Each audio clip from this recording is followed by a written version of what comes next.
I once, you know, I'm a magician, and I got interested in mind reading and fortune telling, fake fortune telling, you know.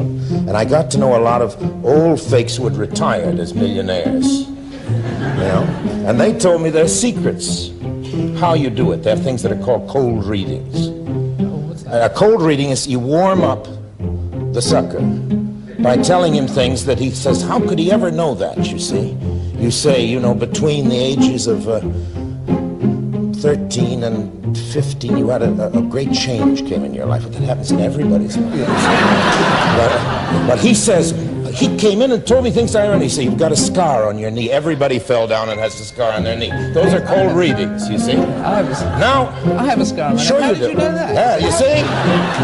Just something bigger than myself. Well, now, the point about this is that after they're warmed up, they're amazed by this knee bit and the rest of it. They start telling you. Because you just say, is it sin? You see from their face it is or it isn't. And then you tell it back and they say, how did he do it, you see? So I was bored. I was playing in Kansas City with Catherine Cornell one time. And we didn't have any matinee on Wednesday, so I hired a room and put Dr. Swami fortune teller, you know? $2 readings. And for the whole day they came in and each would, because I felt guilty about it at the end, I said, I'm not going to take your money, you know, because I couldn't have really taken it. For a whole day I was a fortune teller, faking.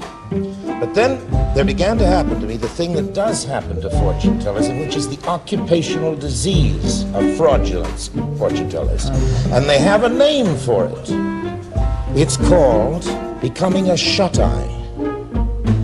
And a shut-eye in the argot of these crooks is the fellow who begins to believe himself. You see, and you make these wild guesses. One of them explained to me, he says, supposing you're a night clerk in a hotel, and when you get the job, first of all, a fellow comes in, wants a single room, you look at how good his luggage is, how good are his shoes, and you tell him there's a room in the court, there's no room, or yes, sir, depending on various pieces of evidence. He says, you've been a night clerk long enough, you glance when you tell him.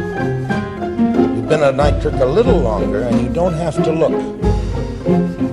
You've seen it, but the computer in here has made all of those deductions without your being conscious of it. So the mind reader gets so that he, without thinking, does that, and then they say it's true. And a woman came in to me at the end of my career as a fraudulent fortune teller in a bright print dress, and sat down looking perfectly all right, and I said, you've lost your husband last week. And she burst into tears. She had. And then I quit.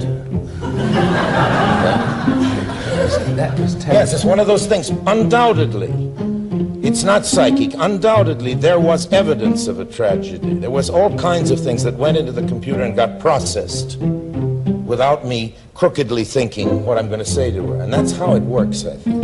That's fascinating. And you get sort of 5 spooky premonitions a year. Like that, and then, you know, yes, I do. And I'm sure they're all spooky like that in some kind of funny way. I suppose I looked at Una and said, you know, she's just, Una is exactly the girl that would be happy with Charlie, I suppose. And instead of thinking, maybe you'll meet him, what did I lose? I said, you're going to marry him. And she did.